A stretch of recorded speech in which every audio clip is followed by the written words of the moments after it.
tal? Nos da mucho gusto darles la bienvenida en esta ocasión a este programa titulado Presente 7. Nos da mucho gusto poder estar con ustedes y de esta manera pues compartir un estudio más de la lección. Ya vamos en la lección número 7, amigo, y pues Avi, bienvenido a este programa y gracias por estar con nosotros. Sí, es un gusto, un placer siempre compartir y que sea de mucha bendición para ambos y para todos los que estamos estudiando esta semana esta lección. Amén, amén. La lección de esta semana lleva como título El pacto en el Sinaí y el versículo para memorizar se encuentra en el libro de Éxodo capítulo 19, versículo 4, que dice de la siguiente manera: Vosotros visteis lo que hice a los egipcios y cómo os tomé sobre alas de águilas y os he traído a mí. Esta semana, amigo, tratamos un tema, bueno, seguimos tratando el tema del pacto, ¿no? Y, Mm. y estamos abordando o estamos viendo, pues, ese pacto que Dios establece con el pueblo de Israel en el monte Sinaí. Y cómo la respuesta que da el pueblo de Israel a esa propuesta que Dios le hace, y sobre todo, qué era lo que realmente Dios esperaba de esa propuesta y de esa respuesta también del pueblo de Israel hacia Dios. Así que yo considero que es una lección muy, muy interesante y que sin duda alguna nos deja lecciones muy importantes, ¿no? Y bueno, pues vamos a ir a la primera parte de este estudio que lleva como título Sobre alas de águila.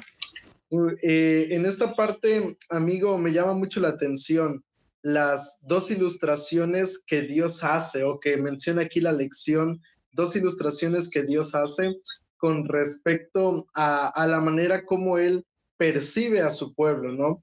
Y una de ellas pues era mencionando que los había llevado como las águilas y cuando vuelan, ¿no? Nosotros sabemos que un águila cuando está enseñando a sus polluelos a volar, los lanza de lo más alto, ¿no? Y cuando ve que van a caer, pues va en busca de ellos y los rescata. Y otra de las maneras en las cuales Dios ilustra lo que Él hizo por el pueblo de Israel fue como lo que hace un padre con su hijo, ¿no? En esa búsqueda y en ese deseo de que Dios pueda realmente, pues, proteger a su pueblo y sobre todo en darle la libertad de la situación en la cual ellos se encontraban, que ellos eran esclavos en Egipto. Sí, me gusta, hace tiempo que no escuchaba este ejemplo del águila, me gustó mucho, y me puso a pensar en varias cosas, ¿no? En el sentido de que el hecho de dejarlos caer, ¿no? Yo me imagino ese momento, ¿no? Donde está el aguilucho ahí cayendo en picada, ¿no? Y yo creo que muchas veces nosotros nos sentimos así como que estamos cayendo en picada y ya estamos por estrellarnos, ¿no? Sí, Y sí, sí. entonces ese hecho de que la Biblia dice, no, pero pues el Señor está allí siempre, ¿no? Como trayéndolo a nuestros días, como para rescatarnos. Y me encanta que en la Biblia Dios se presenta así como un Dios cercano, ¿sí? Sí, Hay algo que se llama deísmo, y el deísmo, que de hecho William Miller era deísta antes de ser sí, teísta, ¿no?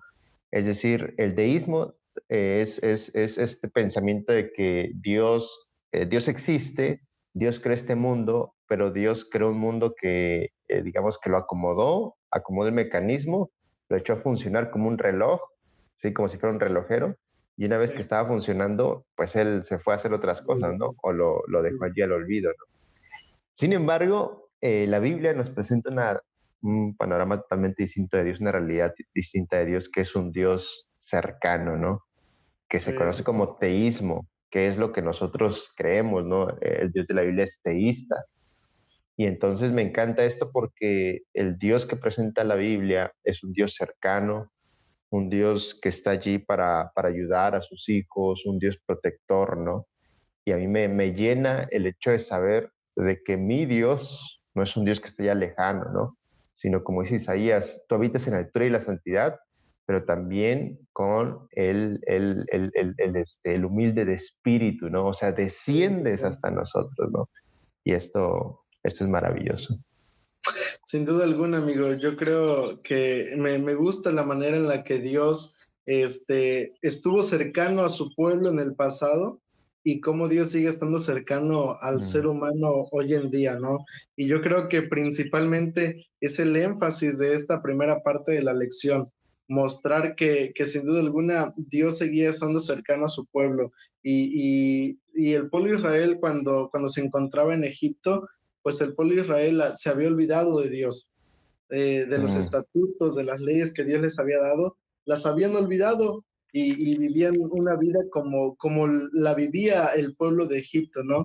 Y por eso Dios busca la manera de reconquistar a su pueblo, demostrándoles que Él estaba cercano realmente a ellos. Y yo creo que nuestra experiencia personal es importante vivir cada día con eso, ¿no? Saber de que mm, Dios es un Dios cercano, que mm. no estamos solos, que no nos ha dejado a nuestra suerte, sino que realmente Dios está cerca de cada uno de nosotros, ¿no? Y pues bueno, vamos a la segunda parte de nuestra lección. Esta segunda parte, ya aquí entramos en esta cuestión que va o que trata toda la lección prácticamente, ¿no? En Mm, primer lugar, Dios busca pues mostrarnos esa cercanía y ya en esta segunda parte de la lección vemos entrando un poco más a fondo. Y yo quisiera leer lo que menciona Éxodo capítulo 6, versículos 6 al 7. Dice de la siguiente manera, por tanto, dirás a los hijos de Israel, yo soy Jehová y yo os sacaré de debajo de las tareas pesadas de Egipto, y os libraré de su servidumbre, y os redimiré con brazo extendido y con juicios grandes, y os tomaré por mi pueblo, y seré vuestro Dios, y vosotros sabréis que yo soy Jehová vuestro Dios, que os sacó de debajo de las tareas pesadas de Egipto.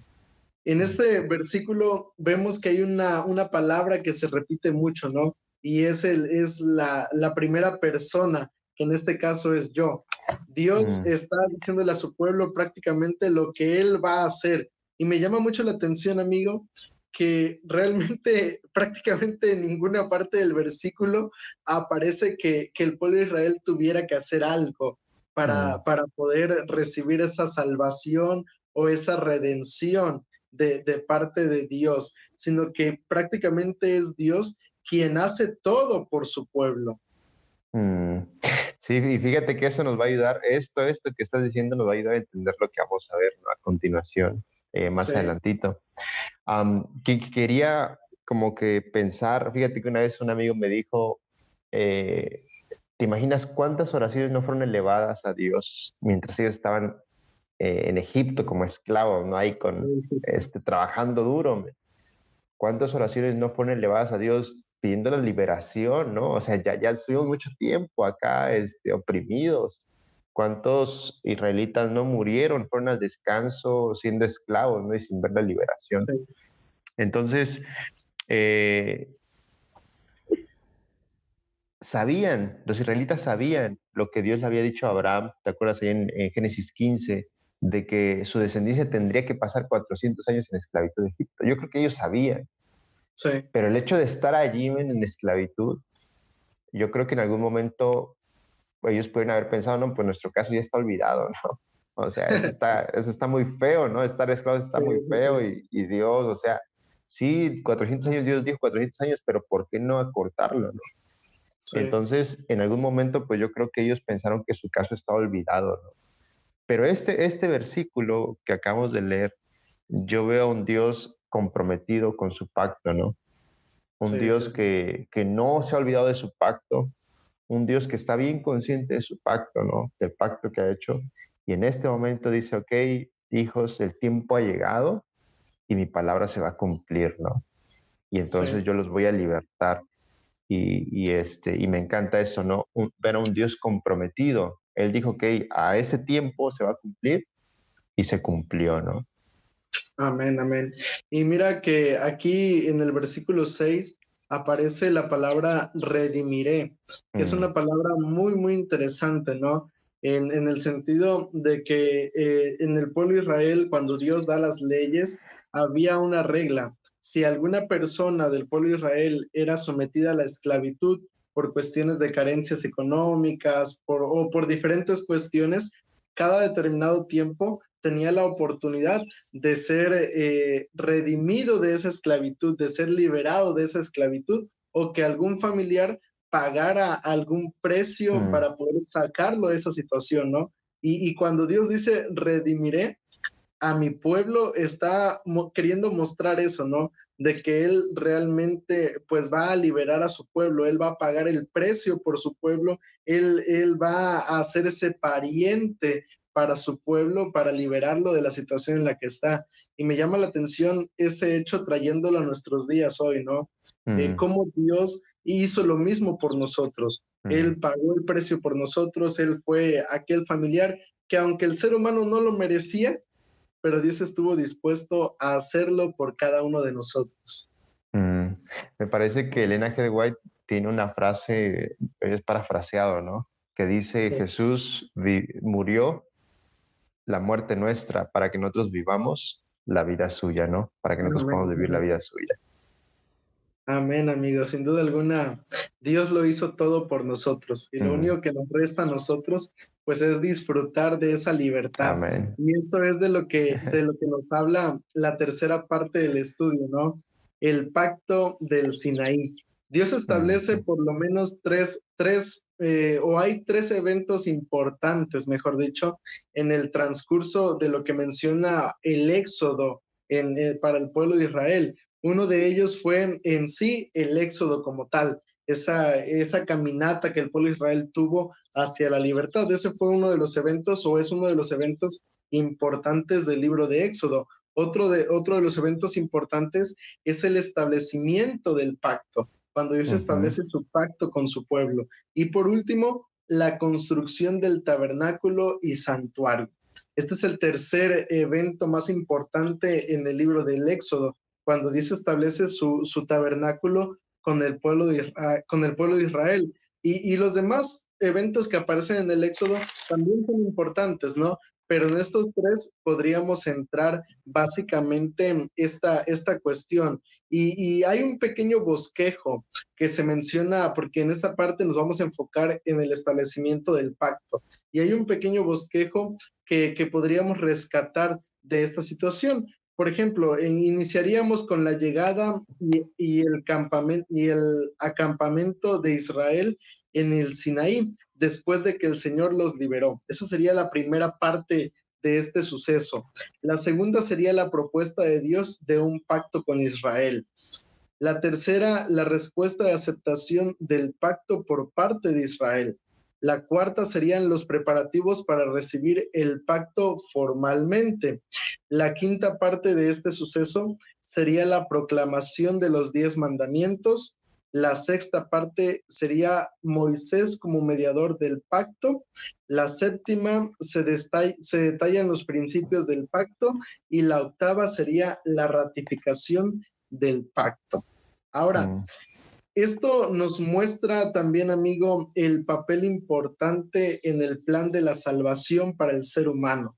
Cuando Dios establece este pacto, a veces nosotros podríamos percibirlo como simplemente una serie de reglas, pero realmente yo como lo puedo percibir en esta parte de la lección, es como realmente la libertad de la esclavitud, no solamente de la esclavitud física, es decir, no solamente la esclavitud de Egipto, sino también la libertad de la esclavitud del pecado. Dios quería establecer eso, quería mostrarles que podían ser libres de la esclavitud, pero también quería mostrarles que un día podrían ser completamente liberados de la esclavitud del pecado.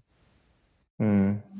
Y fíjate que quiero reflexionar en una pregunta que es la última, que dice, Sí, ¿por qué era necesario un pacto entre Dios y el pueblo de Israel, no? ¿O por qué era sí, necesario un pacto entre Dios y nosotros, no? Entonces, esto del pacto nos da múltiples beneficios, ¿no? sí, sí, Principalmente sí, el de la salvación, ¿no? El de la salvación. Pero fíjate, para todo ser humano tiene una cosmovisión, es decir, cree en algo, ¿no? Cree en algo. Entonces, la base de toda cosmovisión, ¿verdad? hay cuatro cosas que entran en toda cosmovisión, que es, número uno, es el origen, ¿sí? Número dos es el valor. Número tres es el, este, el- la moralidad y el destino, ¿no? Sí, Entonces, estas cuatro cosas, cuando tú tienes contestadas esas cuatro cosas, tienes, digamos que, una estabilidad existencial, ¿no? Entonces, creo que el pacto nos da esto. El pacto nos dice, responde precisamente a esto, ¿no? Nos da una identidad y nos dice dónde venimos y quién somos nosotros, ¿no? Nos da un sí, valor sí, al sabernos amados por Dios, ¿no? Y al momento que Dios nos dice, oye, pues yo te amo y quiero hacer un pacto contigo porque te quiero salvar, ¿no? Porque estoy sí, pensando no que te quedes en esa condición, sino llevarte a algo mucho mejor, ¿no? A lo que estaba planeado inicialmente, ¿no? Nos da entonces ese valor infinito de decir, ok, yo soy amado por Dios, soy alguien especial por Dios. También nos da la moralidad, ¿no? Nos define qué es sí, lo sí, bueno, sí. qué es lo malo, y nos da esa guía necesaria para nuestras vidas, ¿no? Para el buen equilibrio de nuestra existencia, y también nos da un destino, ¿no? Que es nuestra salvación. Nos proyecta hasta nuestra salvación, nos da esperanza. Entonces, creo que en estos aspectos era necesario, ¿no? Que nosotros tuviéramos este pacto, porque Dios sabía que todo lo que involucra, ¿no? Para nuestra existencia.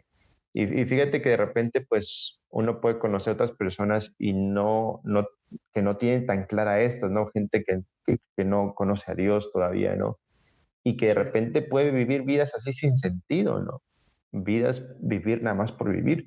Pero cuando tú entras en este pacto con Dios y sabes lo que implica el pacto, creo que la vida cobra un nuevo sentido, ¿no? Así es, amigo. Mira que realmente yo no lo había tomado desde el punto de vista que tú lo expones y realmente es muy, muy interesante porque si lo vemos, podríamos decir que esta situación pues es básicamente el motivo de nuestra existencia como seres Mm, humanos. O si lo logramos entender desde el punto de vista que lo estás mostrando en este momento, realmente es algo que nos ayuda a nosotros a vivir de una manera diferente, ¿no? Saber que venimos a este mundo con un propósito y que realmente Dios quiere pues darnos esa salvación, esa libertad a cada uno de nosotros. Y yo creo que esto es algo que nosotros debemos realmente entender o tratar de entender la importancia de ese pacto que Dios establece con el pueblo de Israel en el Sinaí y que sigue teniendo importancia para nuestra vida hoy en día, ¿no? Que no fue mm, nada más algo que Dios estableció con su pueblo en el pasado, sino que es algo que Dios quiere seguir estableciendo con nosotros hoy en día. Y yo quisiera leer, aquí sí quisiera leer lo que dice Deuteronomio capítulo 29, versículos 10 al 13, porque me ujú, resulta, de acuerdo a lo que mencionabas, algo importante que necesitamos nosotros también entender a través de lo que la palabra de Dios menciona. En Deuteronomio, perdón, capítulo 29, versículos 10 al 13. Dice de la siguiente manera: vosotros todos estáis hoy en presencia de Jehová vuestro Dios, los cabezas de vuestras tribus, vuestros ancianos y vuestros oficiales, todos los hombres de Israel, mm, vuestros niños y vuestras mujeres y los extranjeros que habitan en medio de tu campamento, desde el que corta tu leña hasta el que saca tu agua, para entrar en el pacto de Jehová tu Dios, que bajo juramento Jehová tu Dios concierta hoy contigo, para confirmarte hoy como su pueblo y para que Él sea tu Dios de la manera que te ha dicho y como lo juró a tus padres Abraham, Isaac y Jacob. Yo creo que allí la parte en la cual yo quisiera centrarme o resaltar es donde menciona que Dios lleva a cabo este pacto para que el pueblo de Israel se convierta en su pueblo, ¿no? Y mm, aquí vemos nosotros, amigo, que es justamente lo que Dios quiere hacer con nosotros. Dios quiere que nosotros también nos convirtamos en su pueblo, que al aceptar este pacto que Él establece también con nosotros hoy en día, desea de esta manera que nosotros también nos convirtamos en su pueblo, ¿no? Y es una invitación pues muy, muy bonita de parte de nuestro Dios, ¿no? Y pues bueno, Vamos a avanzar entonces a la cuarta parte de nuestro estudio, Mm, Dios e Israel. Y aquí nuevamente quisiera leer lo que menciona Éxodo capítulo 19, mm, versículos 5 y 6. Dice de la siguiente manera: Ahora pues, si diereis oído a mi voz y guardareis mi pacto, vosotros seréis mi especial tesoro sobre todos los pueblos, porque mía es toda la tierra, y vosotros me seréis un reino de sacerdotes y gente santa. Y estas son las palabras que dirás a los hijos de Israel. En mm, esta parte o en estos versículos, amigo, nosotros podemos ver esa propuesta que Dios le hace a su pueblo, ese pacto que Dios quiere establecer con su pueblo. Y me llama la atención que pareciera ser que Dios los está obligando como a algo, ¿no? Y yo recuerdo cuando era estudiante de teología, un maestro cuando nos daba la clase de si no me recuerdo, creo que era misión de la iglesia, algo así, no recuerdo muy ujú, bien, pero recuerdo que en esa ocasión nos mencionaba el pastor lo siguiente, ¿no? De que Dios, cuando te llama al ministerio, él te está invitando y tú al final de ujú, cuentas tienes la opción de aceptar o rechazar mm, el llamado de Dios. Y aquí en este caso el pueblo de Israel estaba pues en la misma situación, ¿no? Dios lo que estaba haciendo era mostrarles qué beneficios o qué bendición habría si ellos aceptaban esto, pero al final de cuentas hay que entender que era una invitación de parte de Dios, no era una obligación, no era algo que el pueblo de Israel debía pues seguir al pie de la letra o hacerlo porque ya no le quedaba otra opción, sino que era algo que Dios le estaba haciendo esta invitación y que el pueblo de Israel podía aceptar o mm, rechazar la invitación y que ninguna persona del pueblo de Israel pues estaba obligada a hacer algo que no mm, quisiera. ujú. Sí, fíjate que para este momento ellos ya estaban salvos, ¿no? Sí, Ya sí, Dios los sí. había liberado. Entonces, porque ahí más adelantito menciona la lección una pregunta. ¿Esta cita que acabamos de leer anula de alguna manera el concepto de salvación por la fe, por la gracia? Porque ¿cómo entiendes, dice, lo que el Señor está diciendo en estos versículos en el contexto de la salvación por la fe? Entonces, hasta este momento, porque Dios les dice, si eres oído a mi voz y guardares mi pacto, vosotros seréis mi especial tesoro, ¿no? Sí, Pero en este momento ya están salvos. Entonces, lo que Dios desea, el plan que Dios tiene para ellos después de su salvación, digamos, después de que los saca de la esclavitud de Egipto, es algo que va mucho más allá, ¿no?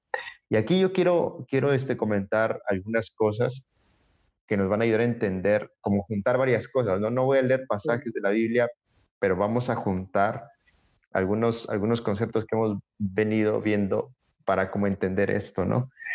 En primer lugar, quiero que enfatizar eso, ¿no? Que la salvación es por gracia. Ellos ya estaban salvos, ¿no? sí, Ellos ya estaban salvos. Y entonces, cuando uno, como ser humano, entiende que la salvación es por gracia, ¿no? Cuando uno entiende que Dios te ama infinitamente, que Él dio su vida por ti, uno pues comienza a experimentar ese amor, ¿no? Ese sí, amor sí, sí, Que Dios nos ha dado. eh, y comienza a experimentar de esa gracia, ¿no? Entonces, viene esa experiencia. En tercer lugar, uno entiende, cuando uno entiende que los mandamientos de Dios son mandamientos que Dios nos da para nuestro bien, ¿no? Y no para hacernos la vida imposible. Son mandamientos que Dios nos da porque si nosotros guardamos esos mandamientos en nuestra vida va a haber un equilibrio que nos va a llevar a la plenitud de la vida, ¿no? Entonces, cuando entendemos esto y entendemos qué es lo mejor para nosotros, ¿verdad? Nosotros podemos, en respuesta, ¿verdad?, a esa experiencia que hemos tenido con Dios de amor, de salvación, cuando nosotros ahora hemos entendido que los mandamientos es lo mejor que nos puede pasar a nosotros para poder tener en equilibrio nuestra vida, pues nosotros entonces los obedecemos en automático por amor y con mucho gusto, ¿no? Y llega a ser nuestro gozo poder obedecer los mandamientos de Dios. Entonces, finalmente, lo que pasa es que uno entiende que experimentar el amor de Dios y al mismo tiempo también obedecer los mandamientos de Dios nos va a llevar, esa experiencia junta nos lleva a la plenitud de la vida, ¿no? Sí, sí. Entonces, una vez que nosotros podamos entender esto, es que nosotros podemos, digamos, llegar a esta experiencia que Dios quiere que todos lleguemos, donde la vida la estemos disfrutando al máximo, donde nosotros llegamos a la plenitud de la vida. Y entonces es en ese momento, cuando tú has experimentado la salvación del amor, obedeces los mandamientos de Dios, cuando entonces las personas que están a tu alrededor van a decir, oye, como que tú eres muy diferente, oye, tú vives una vida muy plena, yo veo que vives una vida muy plena, y es en ese momento cuando vas a ser luz, ¿no? Para las demás personas. Entonces, creo que Dios nos quiere llevar por todo ese proceso, ¿no? Sí, Para que sí, sí. finalmente se cumpla el proceso y que dice el texto, ustedes serán mi especial tesoro, serán sacerdotes, o sea, no es algo egoísta, sino que al final es para que ustedes sean de bendición y que Sí. otras personas, después de que ustedes han tenido esa experiencia, puedan saber o puedan sentir esa necesidad de mí, ¿no? Y se puedan acercar o puedan preguntar, oye, ¿quién es tu Dios, ¿Qué no? haces Cuéntame tú? acerca de él, ¿no? Sí, sí, sí. Así Mm, es, amigo. Mira que eso último que mencionaste es algo realmente importante, ¿no? El hecho de cómo Dios quiere que nosotros nos convirtamos en eso, en un pueblo santo, en su especial tesoro, en ese grupo de personas que comparta el mensaje de salvación. Y el pueblo de Israel, cuando escuchó el pacto que Dios estaba estableciendo con ellos, dio una respuesta a ese pacto, y es de lo que nos habla la última parte de la lección de esta semana, ¿no? mm. Y me llama mucho la atención el título que le pone el autor, promesas, promesas, porque en Éxodo 19:8 nosotros podemos encontrar la respuesta del pueblo de Israel al pacto que Dios estaba estableciendo con ellos. El pueblo de Israel le dijo, sí, nosotros nos comprometemos a cumplir con todo esto, pero me llama mucho la atención que en Romanos capítulo 9, versículos 31 y 32, aunque cuando uno lee Éxodo 19:8 podría llegar a pensar uno, no, pues el pueblo de Israel, qué bonito, porque se está comprometiendo con Dios, ¿no? Pero en Romanos 9, 31 y 32 muestra realmente cuál fue el pensamiento del pueblo de Israel, y dice así, mientras Israel, que iba tras una ley de justicia, no la alcanzó, y hace la pregunta Pablo, ¿por qué? Porque iban tras ella no por fe, sino dependiendo de las obras de la ley. El pueblo de Israel, amigo, recibió esta propuesta de parte de Dios para que ellos fueran bendición para otras naciones. Sin embargo, cuando ellos recibieron esta propuesta de parte de Dios, en lugar de aceptarla y tratar de vivirla por medio de la fe, ellos empezaron a llevarla como si fuera una lista del súper, ¿no? De que tienes que hacer esto, tienes que hacer aquello, lo otro. Y el pueblo de Israel, yo creo que a raíz de eso también muchas personas, pues llevaban vidas, por así decirlo, infelices, ¿no? ¿Por qué? Porque Sí, sí, cuando sí. alguien hace algo por obligación, no por amor, no motivado por sentirse salvado como tal, pues vive una vida realmente triste y amargada, ¿no? Y lamentablemente muchas veces hoy en día actuamos como el pueblo de Israel en el pasado. ¿Qué es ser un cristiano? Es no hacer esto, no hacer aquello, no hacer lo otro, y tienes que hacer esto y esto otro, ¿no? Y cuando nosotros vivimos o tratamos de alcanzar la salvación por medio de nuestra obediencia, por medio de una vida que solamente se base en reglas y en normas y en hacer o no hacer, realmente el cristiano pues no vive una vida feliz. Y yo creo que el propósito del pacto que Dios establece con el pueblo de Israel, pues era la fe. Y me llama la atención que hay muchas personas que comentan que hay dos dioses diferentes. El del Antiguo Testamento, que era el Dios de justicia, el Dios de un Dios cruel, un Dios que solamente piensa en matar al ser humano, en acabar con aquellos que no son o que no siguen sus reglas, y por el otro lado el Dios del Nuevo Testamento, que es el Dios de la gracia, de la fe. Pero aquí podemos ver que realmente la propuesta que Dios le hace era para que el pueblo de Israel viviera por medio de la fe. Ujú. Sí, y fíjate que me quiero así brevemente leer aquí algunas frases que dice: el pueblo hebreo creía que su obediencia llegaba a ser el medio de su salvación, no el resultado de la salvación. Buscaban justificación en su obediencia en la ley y no en la justicia de Dios que viene por la fe, ¿no? Y cuando una persona, cuando alguien se deja guiar por sus propias obras, ¿no? O alcanzar esa justicia por sus propias obras, creo que también hay una soberbia espiritual, ¿no? Sí, sí, sí. Hay como que ese sentido de que no, pues yo soy mejor que tú, o me estoy portando Sí, mejor que sí. tú, ¿no? O soy más santo que tú y por lo tanto estoy más cerca de Dios, ¿no? O yo sí soy salvo y tú no. Entonces yo Sí, creo que sí, sí. existe ese peligro, ¿no? Y como bien lo dijiste, o sea, te llegas a amargar, a frustrar, porque es Sí, imposible, ¿no? Y creo que si ya está la salvación por la fe, no hay que arruinarla con nuestras obras, ¿no? sí, Tratando de sí, sí. alcanzar lo inalcanzable. Así es, como dice Isaías, ¿no? Que nuestras obras son como trapos de inmundicia, ¿no? Mm, Realmente, pues, no son nada en comparación a lo que Dios nos ofrece por medio de la fe. Y amigo, a manera personal, mi conclusión, yo creo que es importante que nosotros podamos entender realmente qué es el pacto, qué es la ley que Dios establece con su pueblo. No se trata de una serie de ordenanzas, no se trata de una serie de leyes que el pueblo de Israel o que nosotros hoy en día debamos seguir, sino que se trata más bien de una propuesta de vida que Dios nos hace. Él nos mm, propone vivir de esa manera, no para alcanzar la salvación, sino porque ya somos salvos, porque mm, ya Dios nos ha dado esa salvación. Y cuando el ser humano comprende qué es realmente la salvación, cuando tú y yo comprendamos qué fue lo que Jesús hizo por nosotros en la cruz del Calvario, automáticamente empezaremos a disfrutar de la ley de Dios. A mí me gusta mucho, yo siempre pongo este mm, ejemplo, amigo. Cuando voy a la iglesia el sábado, para mí es el día más feliz del mundo y siempre lo he disfrutado, no por otra cosa, sino porque realmente entiendo y logro entender lo que Jesús hizo por mí en la cruz del Calvario. Y de esa manera, si yo entiendo eso, disfruto de todo lo que Dios me pide que yo haga. mm. ¿Por qué? Porque yo sé que al final de cuentas es porque Él quiere verme bien, porque Él quiere que yo sea su especial tesoro y parte de ese pueblo que Él está preparando para su segunda venida. Amigo, te pido tu conclusión final y que nos dirijas con la oración. Me ha encantado lo que tú has dicho, ¿no? Así que no lo quiero arruinar.